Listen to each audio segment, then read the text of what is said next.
Glória a Deus, hein, Grace? Foi a primeira a entrar, hein? Louvado seja o nome do Senhor para a sua vida, minha irmã. Deus te abençoe. Agora vai comunicando aí, Lica. Vai comunicando também. Seja bem-vindo, Lica. Manda aí os links pro pessoal. Daqui, já estamos iniciando já, tá? Já estamos no nosso horário. Daqui a minutinho vamos fazer oração já para entrar. Então, vai comunicando o pessoal aí. Vai mandando para todo mundo aí. Chamando todo mundo. Eu tenho certeza que Deus vai falar no coração de vocês de uma forma especial nesta noite. A igreja está chamando a Thalita. Glória a Deus. Vai comunicando o povo. Vai chamando o povo. A Lica, amém. Deus te abençoe, Lica. A Néia também acabou de chegar. Deus abençoe, Néia. Vai chamando o pessoal aí. A Sandy, vai chamando a Adriana. Vai chamando todo mundo. Pastor Alex. Pastora Mauri. Às vezes as pessoas não esquecem do horário, né? Então precisamos avisá-los. Deus abençoe, Néia. Deus abençoe, viu? Claudineia Garcia, Deus abençoe. A Meire acabou de chegar. Deus abençoe sua vida, Meire. Vai chamando o pessoal, Meire. Dando um toque aí. Israel também está entrando. Deus abençoe, Israel, sua vida. Glória a Deus. Quero dizer para vocês que Deus vai falar no coração de vocês hoje de uma forma sobrenatural. Porque o nosso Deus é um Deus maravilhoso. A Karina, Johnny, a paz do Senhor Jesus, seja bem-vinda, Deus te abençoe, viu?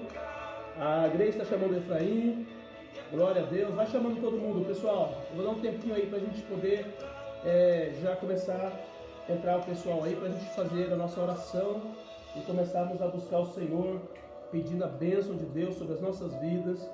Não vai ser diferente de todos os dias que Deus tem operado em nossos corações. Deus tem uma palavra para a sua vida.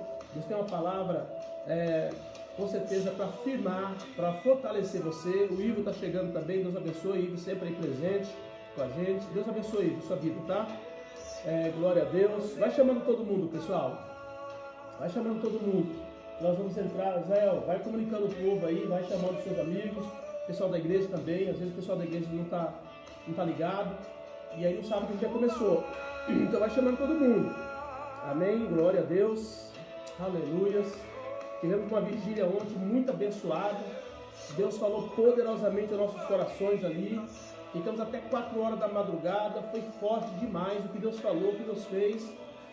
Isso mostra muito claro que Deus está na nossa vida. Deus está conosco. E nós estamos num período de unção. Nós estamos entrando num período de busca incessante da presença do Espírito Santo e do nosso Senhor. Toda essa crise, toda essa dificuldade que o Brasil está enfrentando tem servido de catapulta, né, para nos lançar aos braços do Senhor. Porque quando as dificuldades aumentam, quando as dificuldades chegam, quando as crises chegam, o que acontece com o crente? Ele vai orar, ele vai buscar Deus, ele vai dobrar o joelho. E aí o Senhor então começa a manifestar o poder e a graça. Foi tremendo a nossa vigília de ontem. Já quero chamar você que é líder, porque aquela vigília só pode ir líderes e pastores. Só homens que estão gabaritados para estar ali, porque sabemos que nós temos retaliações e guerras espirituais naquele lugar. Mas todos aqueles que forem prontos e preparados, não tenha dúvida que as vitórias serão grandes, porque o nosso Deus é um Deus maravilhoso, é um Deus tremendo, é um Deus poderoso. Amém? Então já se prepare para a vigília do mês que vem, última sexta-feira, 11 horas da noite, na Chácara Sesc. Estaremos lá clamando, buscando a presença do Senhor, pedindo para Ele agir na nossa nação, pedir para Ele agir na nossa cidade, também pedindo para Deus agir na nossa igreja, porque sabemos que quando a crise chega, a igreja é a boca profética da parte de Deus para trazer a solução para este mundo. Então você não pode faltar, tá? A Grace está chamando o Anderson, está chamando a Flavinha, a Flávia Cristina, a Flávia de Souza. Deus abençoe, Grace, continua chamando o pessoal. Vamos aumentar esse número e vamos orar e pedir ao Senhor. Eu queria que você fechasse os seus olhos e já vamos orar nesse momento. Glória a Jesus. Oh, aleluia, Pai. Nós louvamos a Ti nesta noite, Senhor.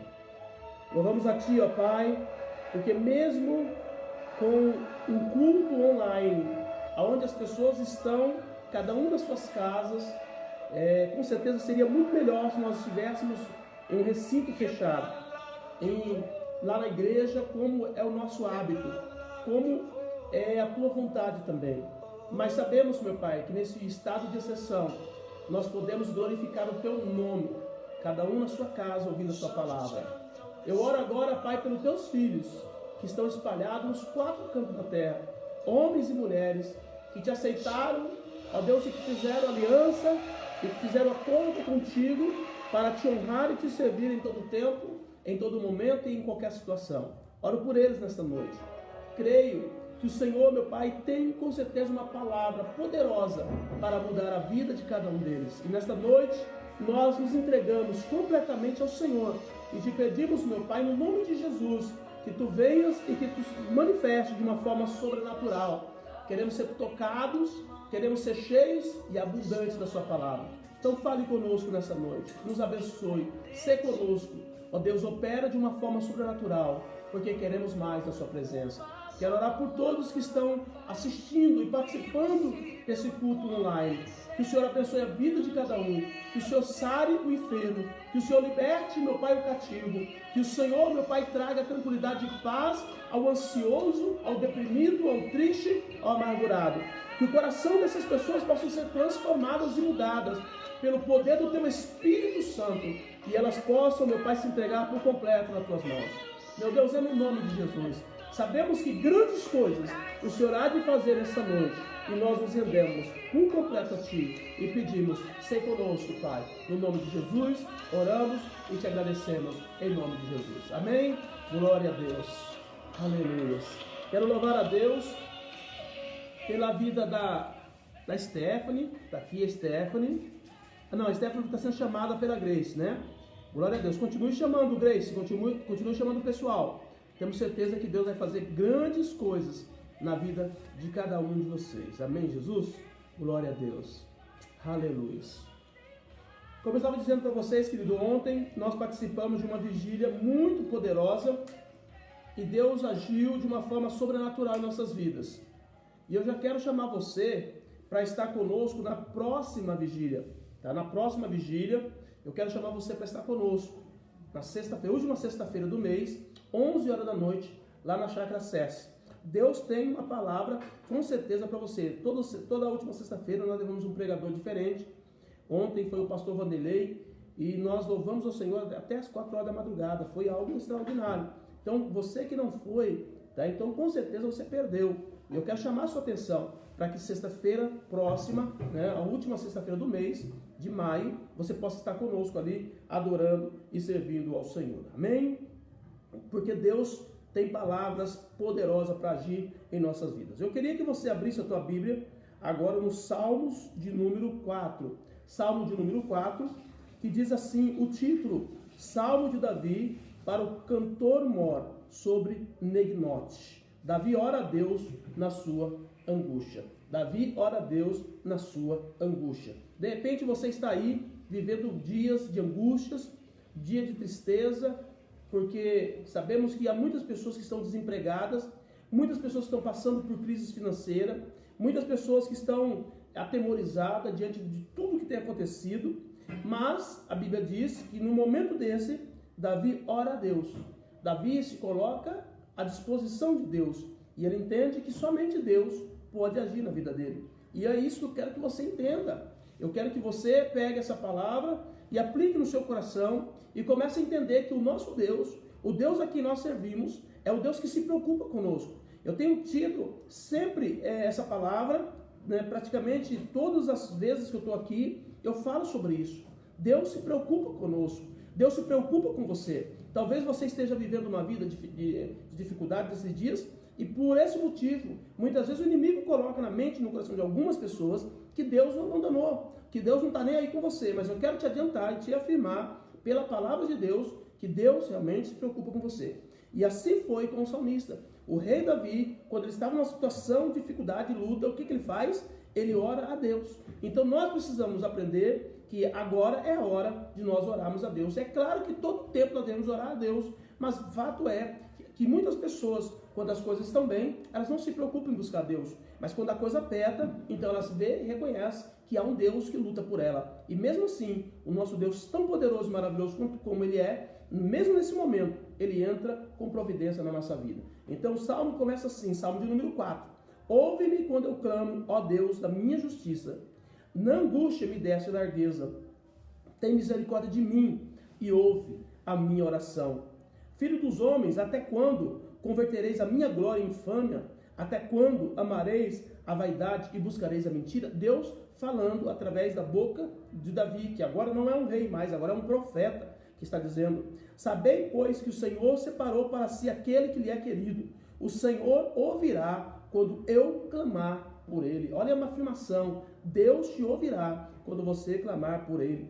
Perturbai-vos, ou então irai-vos, mas não pequeis. Falai com o vosso coração sobre a vossa cama, e calai-vos, e sossegai-vos, e descansai-vos. Está entendendo, querido? Não fique irritado, não fique irado, não fique nervoso. Fale para Deus a sua dor, fale para Deus o seu problema, e descansa. Descansa, porque Deus, Ele vai agir, Ele vai trabalhar nas nossas vidas. Ofereceis sacrifício de justiça e confiai no Senhor. Muitos dizem: quem nos mostrará o bem? Senhor, exalta sobre nós a luz do teu rosto. Quem te mostrará o bem? Quem vai te mostrar o bem? Jesus. A palavra, Deus vai te mostrar o bem. Amém, Jesus? Senhor, exalta sobre nós a luz do teu rosto. Puseste alegria no meu coração, mais do que no tempo em que se multiplicaram o seu trigo e o seu vinho. Muitas pessoas, quando as coisas estão muito bem, elas estão muito alegres, elas estão muito felizes, mas de repente essas coisas somem. De repente vem uma crise e tudo isso acaba. Mas o salmista está dizendo: o Senhor tem posto mais alegria no meu coração do que no coração deles, quando eles têm vinho multiplicado, quando eles têm mosto multiplicado, quando eles têm trigo multiplicado. Eles ficam alegres quando as coisas humanas estão se multiplicando. Mas no meu coração, no teu coração, no nosso coração, no coração da igreja, Deus vai colocar uma alegria maior do que a satisfação deste mundo em relação a alguma coisa. Amém, Jesus? Esse é o Salmo de número 4 que o Senhor fala ao seu coração. E aí o salmista diz: em paz também me deitarei e dormirei, porque só tu, Senhor, me fazes repousar em segurança. Então não importa o que está acontecendo na tua vida, as crises que você tem enfrentado,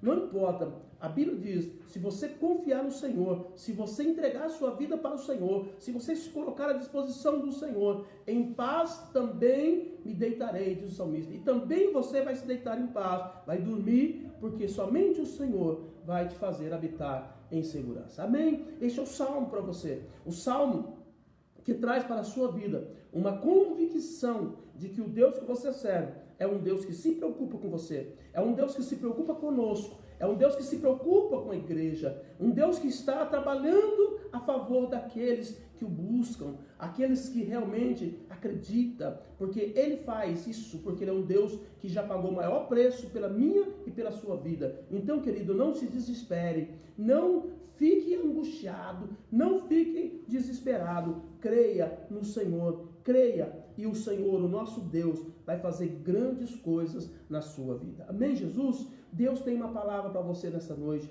Deus tem uma palavra para trazer uma bênção no seu coração. Nós sabemos que um dos maiores problemas da humanidade hoje é o fato de não estar levando as coisas de Deus a sério, de não estar se preocupando com o reino espiritual. As pessoas estão tão preocupadas com as coisas desse mundo, as pessoas estão tão preocupadas com as vaidades, os enganos, os prazeres desse mundo, que elas têm simplesmente deixado as coisas de Deus para segundo plano. A Bíblia fala que quando o povo havia voltado do cativeiro, eles estavam tão preocupados com as casas, estavam tão preocupados com os bens, com as fazendas, com as plantações, com os animais, que eles simplesmente deixaram as coisas de Deus para trás. Então Deus usa o profeta, Deus usa os homens da época e começa a levantar a eles, dizendo para eles assim: olha, por que vocês deixaram a casa do Senhor e vocês só têm se preocupado com a casa de vocês? É claro que ali era algo que estava falando literalmente, era realmente o templo que havia sido destruído e que eles não se preocupavam em cuidar. Mas essa palavra para nós no dia de hoje não está falando daquele templo quatro paredes, mas está falando do nosso envolvimento com a palavra. Está falando de quanto tempo muitas vezes nós passamos sem orar a Deus, sem ler a palavra, sem buscar o Senhor, sem ter um envolvimento com Deus. E por causa disso, amado, a crise ela é instalada no mundo e muitas vezes a crise é instalada na nossa própria vida, porque o fato da crise ter sido instalada no mundo não quer dizer que a crise bateu na sua porta. Eu já falei para vocês que lá no Egito, enquanto as pragas atingiam o Egito, o Alto Egito, lá na terra de Gósen, no Baixo Egito, lá estava o povo de Israel, guardado por Deus, e nenhum deles não recebeu nenhuma praga, porque Deus estava na vida deles. Então, porque o mundo está passando em crise, não é sinônimo de que você vai passar essa crise, porque você tem um Deus poderoso, um Deus que guarda, um Deus que livra e um Deus que abençoa. Mas por que muitas vezes as pessoas dentro da igreja passam as crises? Porque elas não permitem-se trabalhar pela palavra de Deus, porque elas não deixam, não se permite viver a palavra de Deus. E quando elas fazem isso, querido, automaticamente elas caem na mesma situação que o mundo está vivendo. O mundo está vivendo uma crise horrenda porque deixaram o Senhor, porque não quiseram buscar a Deus. E por isso eles estão vivendo essas crises. Crises de todo tipo e de toda ordem. Talvez eles nem tenham crise financeira, mas muitos deles, não tendo crise financeira, mas tem crises existenciais, tem crises de identidade, tem crises espirituais, tem crises emocionais, tem crises de relacionamento, enfim, são tanto tipo de crise. Crise porque deixaram o Senhor, e muitos deles fizeram até pacto com o inimigo, muitos deles fizeram até aliança com as trevas, e por isso estão sofrendo e vivendo debaixo de uma carga muito pesada. Mas eu quero dizer para você nesta noite, o Senhor te chamou, o Senhor te escolheu para você viver na presença dEle, para levar as coisas de Deus a sério, para realmente lançar marcos na sua vida, histórico de vida com Deus. A Bíblia fala dos nossos grandes líderes e pais na fé. Eles tinham uma caminhada tão poderosa com Deus, que por onde eles passavam, eles levantavam altares. Abraão mesmo, aonde ele estava, ele levantava um altar. Muitos deles levantavam memoriais. A Bíblia fala, quando a nação de Israel entrou na terra prometida, Deus manda Josué levantar 12 homens, e cada homem teria que pegar uma pedra, uma grande pedra, do leito do Rio Jordão, e deveria então, através daquelas pedras, estabelecer um memorial, um grande memorial. E a Bíblia diz que quando eles tivessem estabelecido a terra, e os filhos novos que nascessem naquela terra, com certeza, uma hora ou outra, eles iam passar na beira desse rio e ia ver aquelas pedras enormes ali amontoadas, e eles então perguntariam para os seus pais: pai, o que significa isso? Essas pedras aqui amontoadas? E eles então diriam, né, Deus, na época que Ele nos tirou do Egito, quando nós fomos entrar na terra prometida, o Rio Jordão estava transbordando na sua cheia, e Deus então fez com que nós pegássemos 12 pedras enormes de dentro do rio, para fazermos esse memorial, para a gente nunca esquecer do que Ele fez na nossa vida. Muitas vezes as pessoas não têm mais esse comprometimento com Deus, não tem memorial, não tem altar, não tem mais nada que determina que Deus está na vida dela. Ela está levando uma vida qualquer, de qualquer forma, de qualquer maneira, e se parece muito, se confunde muito com o mundo,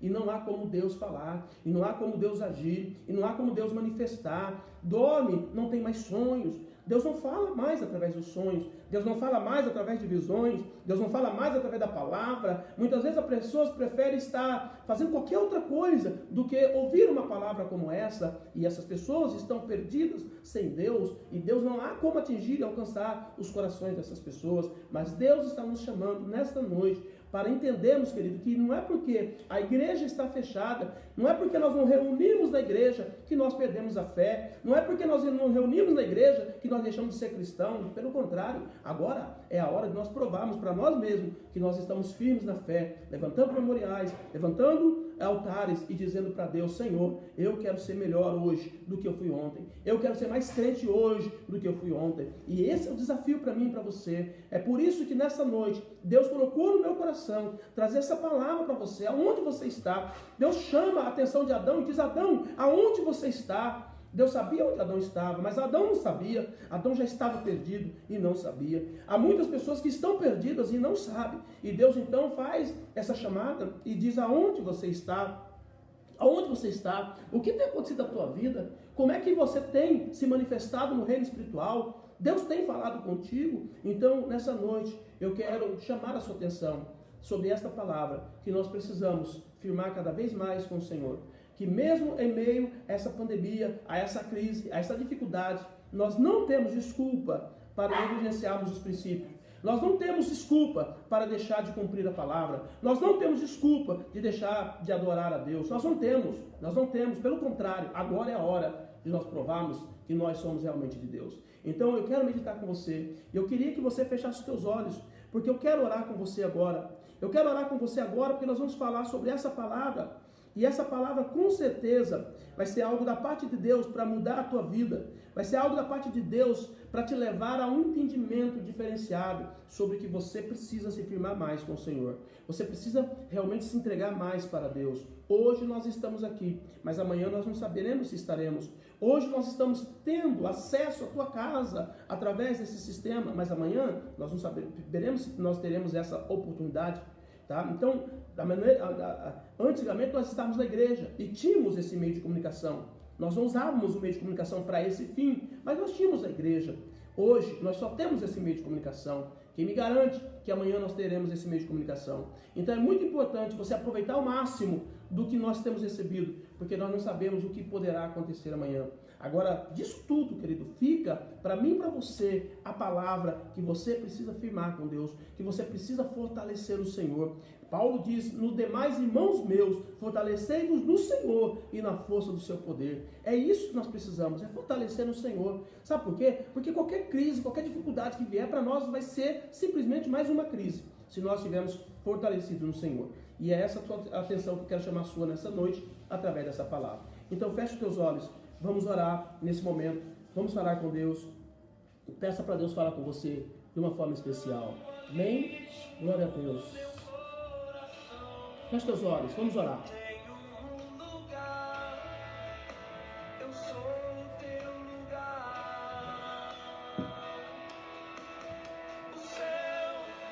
Aleluia, Pai. Glória seja dada a Ti. Pai, entendemos, Pai, que essa noite é mais uma noite de bênção que o Senhor nos concedeu para podermos glorificar o Seu nome. Queremos glorificar o Seu nome. Queremos exaltar e engrandecer a Tua santidade. Pois nós entendemos que sem Ti nós não podemos fazer nada. Sem Ti nós não podemos ir a lugar nenhum. A Tua palavra, ela é real. A Tua palavra é verdadeira. Quando ela diz que nós devemos nos aproximar de Ti. O salmista chegou a essa conclusão dizendo: bom mesmo é aproximar-se de Deus. Ele chegou a essa conclusão depois de ter recebido frustrações por ter observado outros caminhos. E nós não queremos de maneira nenhuma, ó Deus amado, falhar na chamada. Queremos estar firmes na promessa do Senhor. Queremos estar firmes e fundamentados nos princípios.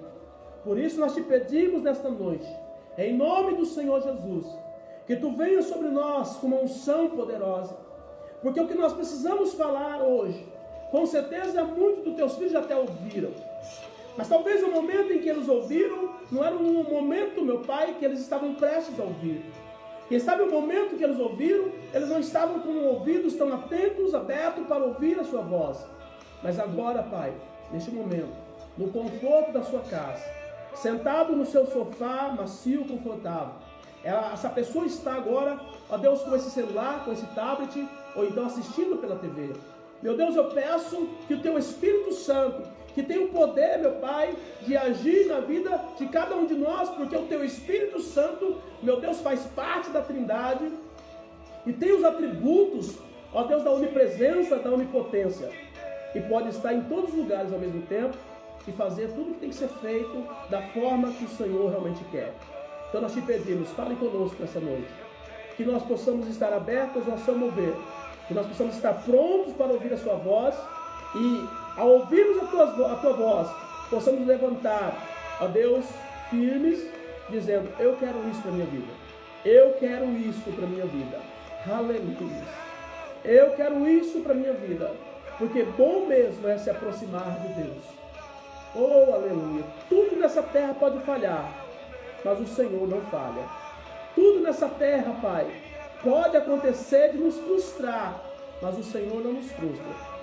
E é por isso que nós oramos essa noite e te pedimos: fale conosco, fale aos nossos corações. Muito obrigado, Senhor, em nome de Jesus. Glória a Deus. Aleluia. Queridos, eu quero falar com vocês hoje sobre uma palavra que outrora eu também ministrei essa palavra. Só que, como eu disse, eu tenho certeza que essa palavra vai alcançar o teu coração hoje de uma forma diferente. Eu tenho certeza que essa palavra hoje vai alcançar a tua vida e vai trazer uma mudança aí dentro de você. E o tema dessa mensagem é levando as coisas de Deus a sério. Olhe para a pessoa que está do teu lado e diga para ela assim: você precisa levar as coisas de Deus a sério. Você precisa levar as coisas de Deus a sério. Amém, Jesus? Quando eu falo de levar as coisas de Deus a sério, eu já lembro de cara, né, até mesmo movido pelo Espírito Santo, de Apocalipse, capítulo 3, versículo 15 e 16, que diz o seguinte: conheço as tuas obras, que nem és frio e nem é quente. Quem dera foras frio ou quente. Assim, porque és morno, e não és frio e nem quente, vomitar-te-ei da minha boca. Diga misericórdia. Amém, Jesus? Lembro também de um outro versículo que está em Mateus capítulo 6, o versículo de número 24, que diz o seguinte: ninguém pode servir a dois senhores, ou há de odiar um e amar ao outro, ou se dedicará a um e desprezará o outro. Não podeis servir a Deus e a Mamon. Amém, Jesus? Profunda é essa palavra, esses dois versículos. E eu chamo a sua atenção nessa noite, queridos, para que nós não podemos, de maneira alguma, ficar cocheando em dois pensamentos.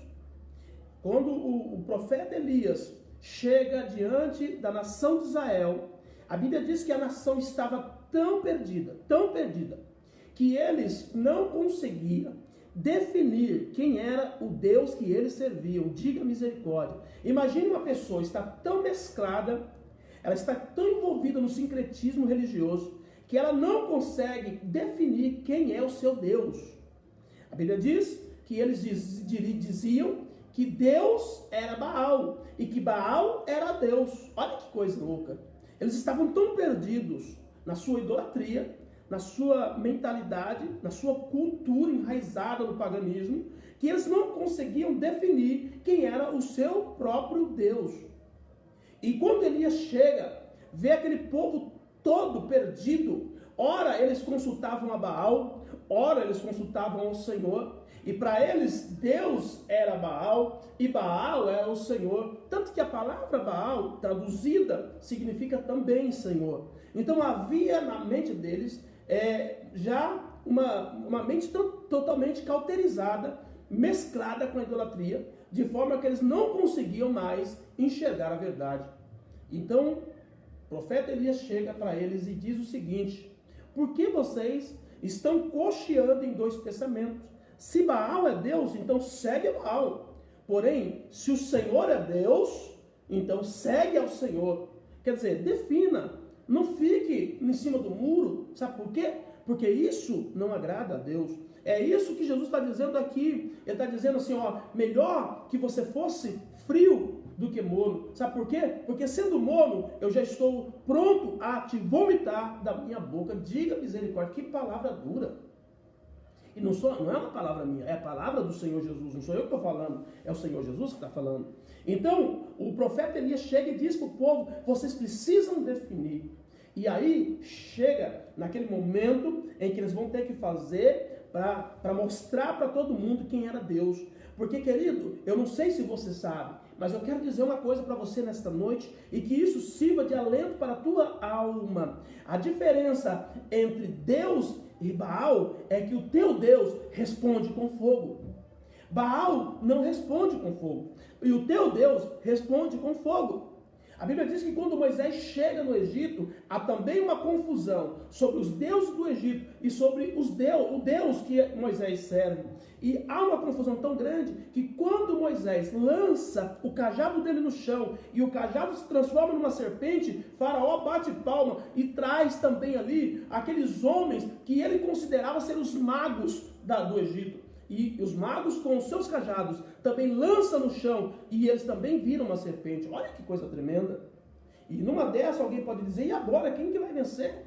Se os dois têm o mesmo poder, se os dois viram serpente, mas existe um detalhe, no cajado que virou serpente do lado de Moisés, a Bíblia diz que quando o cajado de Moisés virou serpente, ele saiu engolindo todas as serpentes dos outros cajados. E sabe o que significa isso? Significa que todos aqueles homens que estavam com os seus cajados nas mãos, eles tinham autoridade no reino espiritual naquele lugar. Mas a partir daquele dia, eles tiveram que ir embora sem o cajado, porque eles perderam a autoridade espiritual. Porque o maior Deus estava com Moisés. Olha para o irmão do teu lado e diga: o teu Deus é maior do que todos os deuses.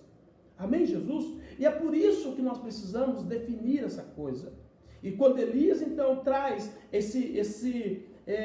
como eu posso dizer, essa guerra, quando é trazido esse conflito lá, ele diz: agora nós vamos ver quem é Deus. E então o povo clama, chora, grita.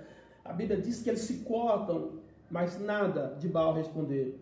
E de repente então Elias chega, faz toda a purificação do altar, como nós já sabemos, e ele diz, e ele clama, e ele diz: Senhor, mostra para esse povo que o Senhor é Deus, manda fogo do céu. E a Bíblia diz que Deus mandou fogo de uma forma tremenda naquele altar. Eu estava pregando esse dia atrás e disse para os irmãos o seguinte: se uma coisa que Elias tinha experiência era em derramar fogo, ele era experiente em derramar fogo. A Bíblia fala de momentos que os homens de Acabe vai buscar ele, e os homens chegam e dizem: homem de Deus, desce depressa. E ele disse: eu sou homem de Deus, então desça fogo do céu e consumo você e os seus 50. Então ele já tinha essa experiência, ele era muito bom em derramar fogo do céu. E ali ele prova que o Deus dele é o Deus do fogo. Então, querido, o que eu quero que você entenda nessa noite é que nós não podemos de maneira nenhuma nos perder nessa visão. O Deus que você serve é o maior Deus, é o único Deus, não há outro como ele. E ele, sendo o único Deus, ele pode fazer grandes coisas na sua vida. Sendo o único Deus, ele pode trabalhar poderosamente na sua história.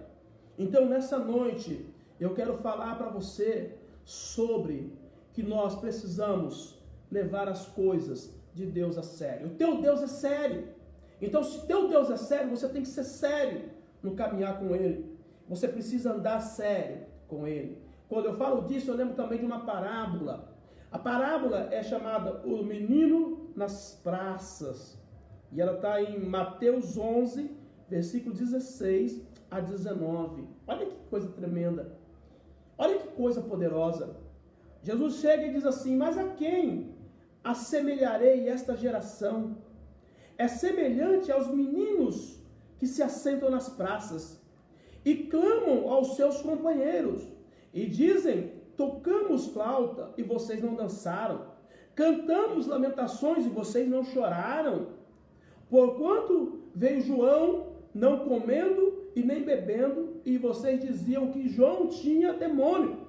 Porém vem o Filho do Homem comendo e bebendo, e vocês dizem que ele é apenas um homem comilão e beberrão, e amigo de publicanos e pecadores. Mas a sabedoria é justificada por seus filhos. Olha o que Jesus está falando para os homens daquela época. Jesus está dizendo para eles assim: está na hora de vocês definirem. Está na hora de vocês crescerem. Está na hora de vocês tomarem uma atitude pela palavra. Está na hora de vocês levarem as coisas de Deus a sério. E parar de infantilidade, parar de criancice. É por isso que muitos têm se perdido. É por isso que muitos têm morrido na caminhada. É por isso que Satanás tem ceifado muitas vidas. Porque as pessoas estão levando as coisas de Deus de qualquer jeito. E nós não podemos de maneira alguma levar as coisas de Deus de qualquer jeito. Precisamos ser sérios. Jesus fala: João Batista era um grande profeta, só que ele vivia no deserto e não comia. E vocês falavam que ele tinha problema. Agora eu estou aqui comendo, andando para lá e para cá junto com vocês dizem que eu tenho demônio. Quer dizer, o que vocês querem? É isso que Jesus está falando. O que vocês querem? O que vocês querem que seja feito para que vocês creiam que o reino de Deus está entre vós, que a palavra de Deus está no meio de vós, que vocês só precisam se apegar firme, porque se vocês pegarem firme a palavra de Deus, algo grande vai acontecer na tua vida. Jesus está combatendo aqui, né? Porque às vezes as pessoas podem dizer assim: mas numa passagem, Jesus diz assim: deixai vir as minhas criancinhas, porque dos tais é o reino de Deus, né? E na verdade eu vos digo, se vocês não tornar como uma delas, de forma alguma alcançareis o reino de Deus. né? E muitas pessoas podem dizer assim, puxa, mas agora Jesus está comparando as crianças com esses meninos. Querido, entenda bem, existe aquela pessoa que ela é recém-nascida e que ela não tem malícia no coração, que ela é simples e ela é humilde. Isso daí é o tipo de pessoa que Jesus está dizendo, deixai vir a mim essas pessoas, porque delas é o reino dos céus. Porém, existem aquelas pessoas que são crescidas, mas são maliciosas. Elas levam tudo na brincadeira. Elas não querem pagar o preço da verdade. Tá? E quando é falado uma coisa, ela simplesmente conjectura aquilo da sua forma, da sua maneira, para não encarar a verdade, para não ser tratada naquilo que precisa. E Jesus está dizendo, essas pessoas são carnais, essas pessoas são meninos na fé, essas pessoas elas não cresceram. Então existe essa diferença. E eu queria que você entendesse, você precisa ser como criança, no aspecto de humildade, de não ter malícia, de ser uma pessoa simples, humilde, tá? Amorosa, benigna. Agora, não ser menino, no sentido de ser carnal, tá? No sentido de pegar a palavra de Deus e colocar em xeque a palavra de Deus. Muitas vezes as pessoas falam, mas o pastor está falando isso, é porque ele está falando isso, porque ele quer aquilo, porque ele quer aquele outro. As pessoas não pegam a palavra de Deus como ela é e dizem, não, está escrito aqui, ó, Deus mandou fazer isso, eu vou ser abençoado se eu fizer isso, eu vou cumprir essa palavra. Então as pessoas pegam a palavra e elas distorcem. Isso são as crianças na praça, porque eles não aceitaram João Batista, porque João Batista vivia no deserto e não comia. Mas eles não aceitaram Jesus, que vivia no meio do povo e comia. Então, quer dizer, qual era a razão por não aceitar? Se a pessoa não aceitasse João Batista, então Jesus teria que aceitar, porque Jesus era antagônico ao João Batista, ele era o contrário de João Batista. Mas mesmo assim, as pessoas tinham desculpa para não aceitar João Batista com a palavra e também para não aceitar Jesus com a palavra. Então essas pessoas têm muito problema no reino espiritual, porque não há como Deus alcançar o coração dela, porque se Deus usa um profeta, Deus não alcança o coração dela. Se ela tiver um sonho, uma visão, Deus falar com ela, Deus não alcança o coração dela. Se a palavra fala com ela, Deus não alcança o coração dela. Diga misericórdia. Então essa pessoa fica impossível para Deus trabalhar e mover, e ela vai levando as coisas de Deus de qualquer maneira. Elas dizem estar, mas não estão. Elas dizem fazer, mas não fazem. Está entendendo? E essas pessoas não têm sucesso. Essas pessoas não têm bênção. Essas pessoas, os milagres não acontecem. Então nós precisamos levar as coisas de Deus a sério, muito a sério. Muito a sério. Porque é da maneira que eu levo a sério as coisas de Deus, é da maneira que Deus começa a trabalhar na minha vida. É da maneira como você leva as coisas de Deus a sério, é que Deus se manifesta para você. Se você leva a sério as coisas de Deus, não tenha dúvida que grandes coisas Deus vai fazer na tua vida. Mas se você leva as coisas de Deus de qualquer jeito, de qualquer maneira, hoje é muito comum as pessoas falarem assim, mas lá no passado Deus fazia isso, fazia aquilo outro. É lógico que os homens levavam a sério. Os homens não brincavam com Deus. Os homens estavam ali sempre na presença de Deus, dizendo, eis-me aqui, Senhor, envia-me a mim. Os homens estavam dispostos a ser usados por Deus, pagavam preços pela obra de Deus, né? Olha o caso de Eliseu, quando foi chamado, foi lá, já queimou tudo, o boi, já assou o boi, já queimou o arado, já queimou tudo, as tralhas que eles tinham, né? Por quê? Porque ele foi chamado.